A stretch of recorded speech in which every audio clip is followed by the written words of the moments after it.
Livro Melhor é Terminar do que Começar. Capítulo 8.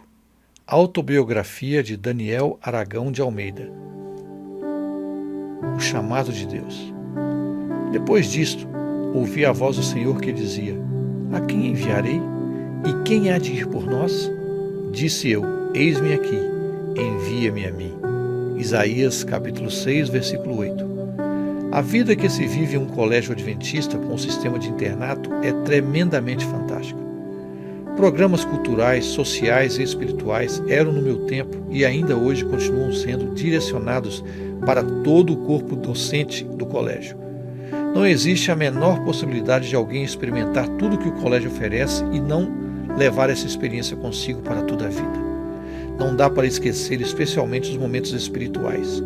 No meu caso, serviram-me de conforto e preencheram a lacuna que todo mundo tem quando está longe de sua casa e dos seus. Ainda que para mim o colégio interno fosse o melhor lugar do mundo, eu sentia muita saudade de casa. E por muitas vezes me perguntava: para onde vou depois daqui? Voltar para Salvador? Novamente a luz de Deus brilhou em minha vida. Em um sábado de novembro de 1971, chegou ao colégio um pastor vindo de São Paulo. Era o diretor do seminário adventista, pastor Jerome Judson. Se não estou enganado, era esse o seu nome. Analisando esse fato, muitos anos depois, compreendi que ele veio pregar exclusivamente para mim.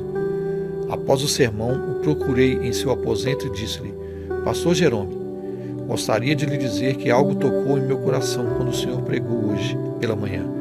Falando sobre o resultado do trabalho do ministro do Evangelho, o Senhor afirmou que tal resultado será visto no reino de Deus. O Senhor poderia me dizer o que significa isso e o que eu senti?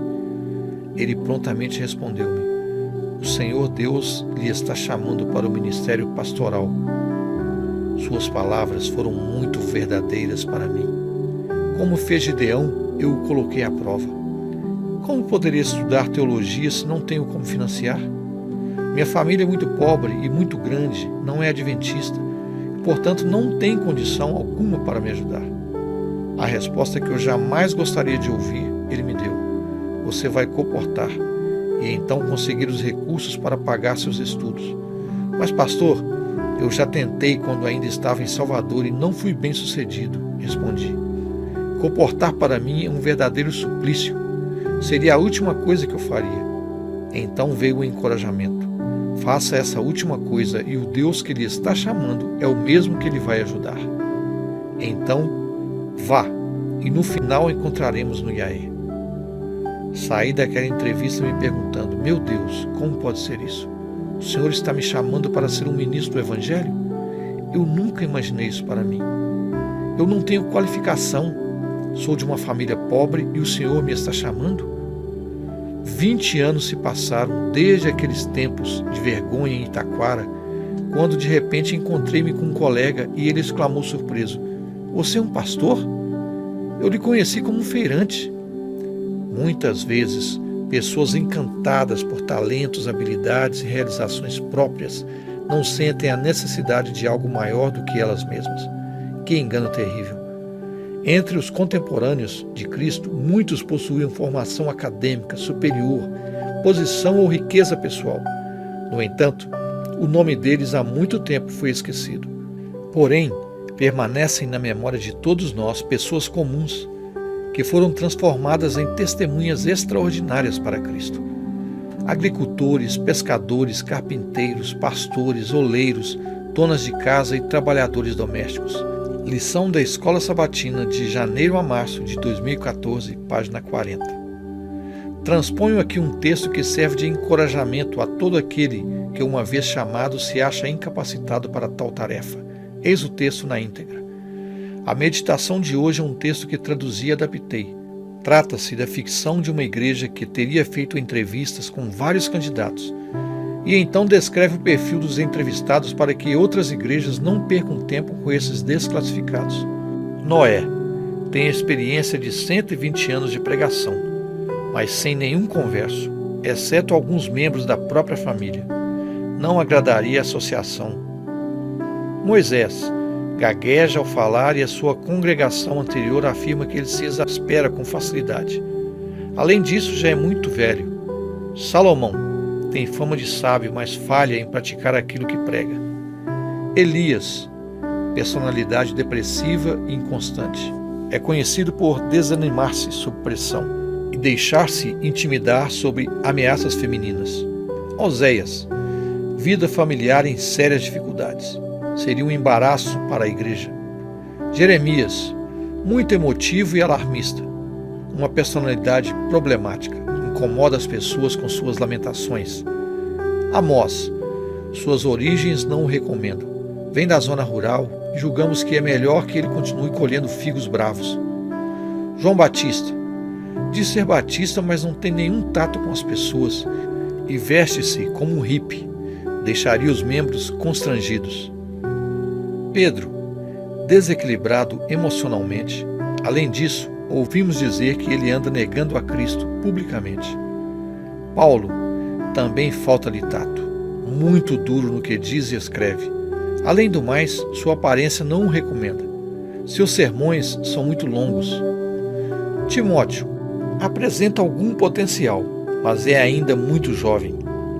Jesus tende a ofender os membros, especialmente os tradicionais eruditos. Além disso, é muito controverso e falta-lhe diplomacia. Chegou mesmo a criar mal-estar entre os membros da nossa comissão administrativa com as suas perguntas desconcertantes. Judas, esse foi o único que julgamos adequado para a função pastoral. Prático, veste-se com requinte, demonstra habilidade na administração dos recursos, preocupa-se com os pobres e é bem relacionado. Isso me faz pensar, que tipo de pessoas temos valorizado? Quem temos considerado apto a realizar as obras de Deus?